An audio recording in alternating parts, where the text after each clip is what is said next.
If your blood pressure numbers are consistently higher in the morning than they are during the day, the answer may be sitting in the last hour before you go to sleep, not in your medicine cabinet, not in a supplement bottle, in the choices you're making between dinner and bedtime that are quietly pushing your cardiovascular system in the wrong direction while you sleep. Here's the most important thing to understand right away. Blood pressure does not reset overnight on its own. Your body uses the nighttime hours to repair, regulate, and restore. But that process depends heavily on the quality of your sleep, the state of your nervous system when you lie down, and what you put into your body in the hours just before. If those three things are working against you, the damage shows up on your monitor the next morning.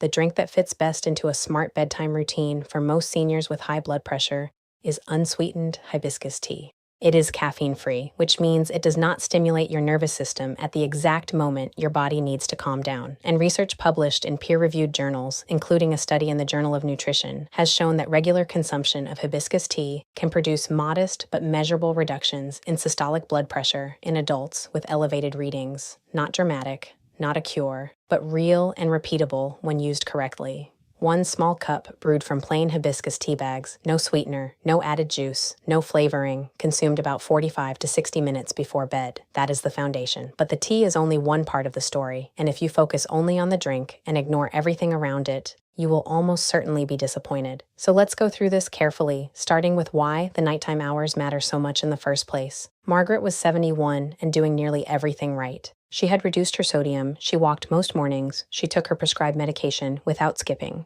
and yet her blood pressure log showed a consistent pattern that bothered her doctor. The morning numbers were always the highest of the day. When she described her evening routine, the issue became clear immediately. Around 9 o'clock each night, she made a large mug of chamomile tea sweetened with honey, ate a small bowl of pretzels because she considered them a light snack, and watched the evening news until she fell asleep on the couch. She was not doing anything reckless, but every one of those three habits was working against her during the most important hours of her cardiovascular day. The chamomile was not the problem. The honey was not catastrophic on its own. But combined with the sodium from the pretzels, the late fluid volume, the mental stimulation of news content that raised her stress hormones, and the poor sleep quality she was getting on the couch, her body was entering the night already under strain. And when the body enters sleep under strain, the blood pressure does not dip the way it should. Healthy sleepers experience what cardiologists call nocturnal dipping, a natural drop in blood pressure during deep sleep that protects the heart and blood vessels. Seniors who do not dip, which is often called being non-dippers, carry significantly higher cardiovascular risk over time. And many of them are non-dippers, not because of irreversible biology, but because of exactly the kind of evening habits Margaret had. This is the mechanism that most people never get explained to them. During deep sleep, your nervous system shifts into its parasympathetic mode, often called the rest and digest state. Heart rate slows, blood vessels relax, stress hormones drop, blood pressure follows. But if your sleep is fragmented because you're getting up twice to urinate from a large late drink, or your nervous system is still processing caffeine that you consumed at 7 p.m., or your kidneys are working overtime to process a high-sodium snack, or alcohol is disrupting your sleep architecture in the second half of the night, that parasympathetic shift never fully happens. Your cardiovascular system stays partially activated, and you wake up to high numbers that feel like a mystery when they are actually a very direct consequence. Hibiscus works in this context for several reasons. The plant compounds in hibiscus, particularly anthocyanins and other polyphenols, appear to support endothelial function. The endothelium is the thin inner lining of your blood vessels. When it works well, your vessels can relax and expand more easily in response to normal signals. When it is inflamed or stiff, pressure builds. Hibiscus appears to support that relaxation process modestly. Some research also suggests it may gently influence the angiotensin-converting enzyme pathway, which is actually the same pathway that a common class of blood pressure medications targets. The effect from tea is far more modest than from medication, but it is in a helpful direction. And for seniors whose numbers are in the mildly elevated range, a consistent, modest nudge in the right direction, night after night, can genuinely move the trend. Now let's talk about the mistakes, because this is where most seniors lose the benefit they came looking for. The first mistake is choosing the wrong product. Walk into almost any grocery store, and you will find bottles and cartons labeled hibiscus tea that contain significant amounts of added sugar, fruit juice concentrate, and flavoring agents. Some contain natural flavors that include caffeine sources. The label says hibiscus. The ingredient list tells a different story. If the first few ingredients include cane sugar, evaporated cane juice, fruit juice concentrate, or anything sweetened, you are not buying a blood pressure support drink. You are buying a dessert beverage in a red bottle. The version that research supports is plain dried hibiscus brewed in water. Tea bags work well. Loose-dried hibiscus flowers work well. The brew should taste tart, almost like a cranberry without the sweetness. That tartness is not a flaw. It is a signal that the plant compounds are present and intact. The second mistake is adding sweetener to fix the tartness. This is extremely common, and it eliminates a significant portion of the benefit.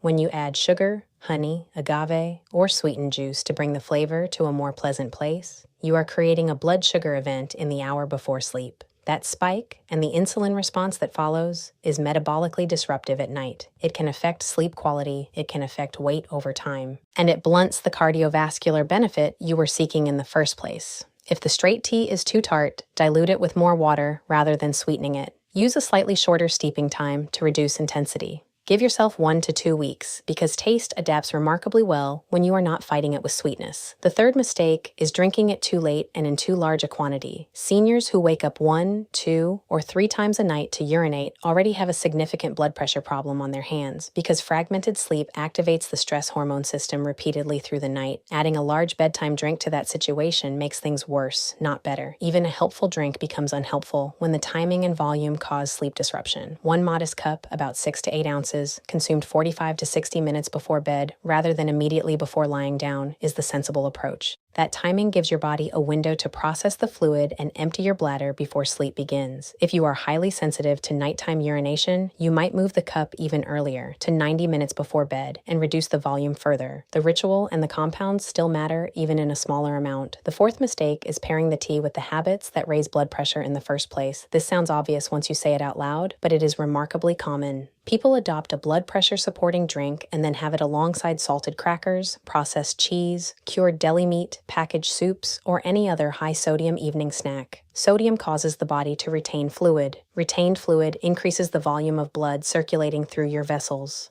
More volume means more pressure. A single sodium-heavy evening snack can raise blood pressure readings the next morning by enough to wipe out any benefit you were getting from the tea. The best pairing for hibiscus tea in the final hour before sleep is nothing at all, or something genuinely light and low in sodium if you need to eat. A small handful of unsalted nuts, a few slices of banana, a small amount of plain yogurt. If your evening snack routine involves anything salty, changing that one habit may help your blood pressure more than any drink you choose. The fifth mistake is stopping alcohol too late in the evening. Many seniors believe that a glass of wine at night is relaxing and heart healthy. The first part is partly true in the short term. The second part has become significantly more nuanced in recent medical literature. A 2023 analysis published in JAMA Network Open and several accompanying studies concluded that even moderate alcohol consumption is associated with elevated blood pressure, and that the nighttime risks are particularly significant for older adults. Alcohol may initially lower blood pressure slightly, but in the second half of sleep, it causes a rebound activation of the sympathetic nervous system. Heart rate rises, blood pressure rises, the brain becomes partially aroused. Deep sleep is reduced. If you drink alcohol in the evening and your morning blood pressure numbers are consistently elevated, that connection is worth discussing honestly with your physician. Hibiscus tea is a reasonable replacement not only because of its potential blood pressure benefit, but because it gives you something warm, ritualistic, and relaxing to hold in the evening without triggering that nighttime rebound. The sixth mistake is measuring blood pressure incorrectly and then judging your habits based on bad data.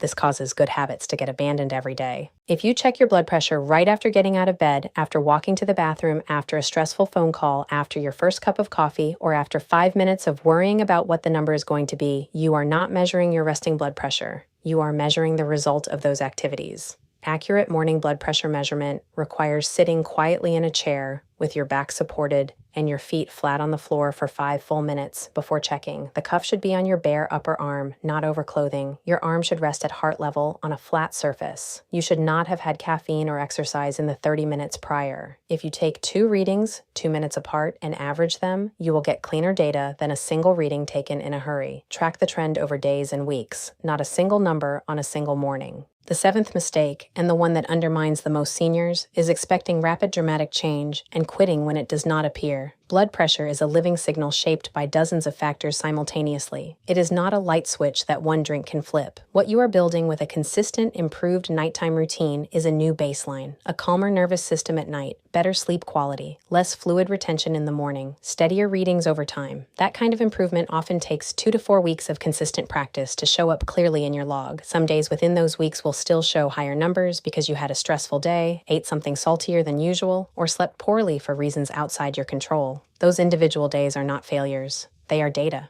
Keep going. The trend across 30 days is what tells the true story. Margaret, the woman we talked about earlier, made 3 changes simultaneously. She switched to unsweetened hibiscus tea earlier in the evening instead of sweetened chamomile. She replaced the pretzels with a small banana and a few unsalted almonds. And she stopped watching news within an hour of bedtime, switching to a book or quiet music instead. Within 3 weeks, her morning readings had dropped by an average of 6 points systolic. That may sound like a small number, but research consistently shows that even a 5-point sustained reduction in systolic blood pressure can meaningfully reduce the long-term risk of stroke and heart attack. Her physician did not need to change her medication. She did not need a new supplement. She needed a better final hour. There are a few additional habits worth building into that final hour that compound the benefit of the tea and cost nothing. Dimming the lights in your home an hour before bed is not just about comfort. Light exposure, particularly blue light from screens, suppresses melatonin and keeps the brain in an alert state that is incompatible with the blood pressure dip you are trying to achieve. Turning off or significantly limiting screen time in the 60 minutes before sleep allows the nervous system to begin its natural wind-down sequence. The body responds to environmental cues. Darkness, quiet, and a drop in room temperature are all signals that prepare the cardiovascular system for the rest it needs. Gentle breathing exercises in that final hour also have direct, measurable effects on blood pressure, a technique called device-guided slow breathing, and its simpler manual version involves slowing your breathing to about 6 breaths per minute for 10 to 15 minutes. Research published in the American Journal of Hypertension and confirmed in multiple follow-up studies has shown that consistent slow breathing practice can produce reductions in systolic blood pressure comparable to some low-dose medications. You do not need a device. Inhale slowly through your nose for a count of 5. Exhale slowly through your mouth for a count of 5. Do that for 10 minutes while sitting quietly with your hibiscus tea, and you are giving your nervous system a direct signal to lower its activation level before sleep. Magnesium is worth mentioning here because it is one of the most under-discussed minerals in senior cardiovascular health. The majority of adults over 60 do not get adequate magnesium from their diet. Magnesium plays a direct role in blood vessel relaxation and blood pressure regulation. Low magnesium is associated with higher readings and poorer sleep quality. Good food sources include pumpkin seeds, almonds, black beans, edamame, dark leafy greens, and dark chocolate. If dietary intake is insufficient, many physicians consider a magnesium glycinate supplement in the range of 200 to 400 milligrams before bed to be a reasonable option for seniors. Magnesium glycinate is gentler on the digestive system than magnesium oxide and is better absorbed. Discuss this with your doctor, particularly if you have kidney disease, since magnesium clearance depends on kidney function. Potassium also works directly against the pressure-raising effects of sodium. Most seniors eat far less potassium than recommended, which tips the sodium-potassium balance in the wrong direction and makes blood vessels more prone to constriction. Bananas, avocados, sweet potatoes, white beans, spinach, and plain yogurt are all excellent sources. Eating a small potassium-rich snack in the early evening rather than a sodium-heavy one is a simple dietary shift that can start showing effects in your blood pressure log within a week or 2. If you are currently taking blood pressure medication, a brief but important note: hibiscus tea has a modest blood pressure lowering effect. If your readings already run toward the lower end of your target range when your medication is working well, adding a new regular habit with blood pressure effects is worth mentioning to your physician, not because the tea is dangerous, but because individual responses vary and your clinician deserves to know what you are doing. Seniors who adjust well to new health habits are usually the ones who keep their medical team informed rather than conducting private experiments. That collaboration is how you stay safe and benefit at the same time. Here is the complete bedtime protocol built around everything we have discussed. Begin winding down about 90 minutes before your target sleep time. Eat your last food of the evening at least 2 hours before bed and keep that food low in sodium. Around 60 to 75 minutes before bed, brew 1 modest cup of plain unsweetened hibiscus tea. While it cools to a comfortable drinking temperature, dim the lights and put screens away. Drink the tea slowly during that quiet window. Spend 10 minutes doing slow, intentional breathing. Empty your bladder before lying down. Set a consistent wake time and stick to it because regular sleep schedules reinforce the overnight blood pressure dip. In the morning, sit quietly for 5 minutes before measuring. Record your reading and track the trend across weeks. That is a complete system, not a magic drink. The tea is a genuine and useful part of it, but it works because it belongs to a pattern, and that pattern is what your blood pressure has been waiting for you to establish. The single most important thing to take from everything we have covered today is this: your final hour before sleep is either protecting your heart or quietly working against it. The good news is that you have more control over that hour than you may have realized. Small, consistent choices made in that window, the right drink, the right food, the right level of stimulation, the right amount of calm, stack up night after night into a genuine change in your cardiovascular health. Start tonight with one change. Brew a plain cup of hibiscus tea, no sugar, and have it 45 to 60 minutes before you plan to sleep. That is a realistic, actionable first step that costs almost nothing and carries no risk for most healthy adults. If it becomes a consistent habit inside a calmer evening routine, your blood pressure log may start telling a different story within a few weeks. If this information helped you see your evening habits in a new way, please consider subscribing. There is new, practical, medically grounded content here every week for seniors who want honest answers rather than empty promises. Your heart works hard for you every single night. Give it a gentler hour to work with.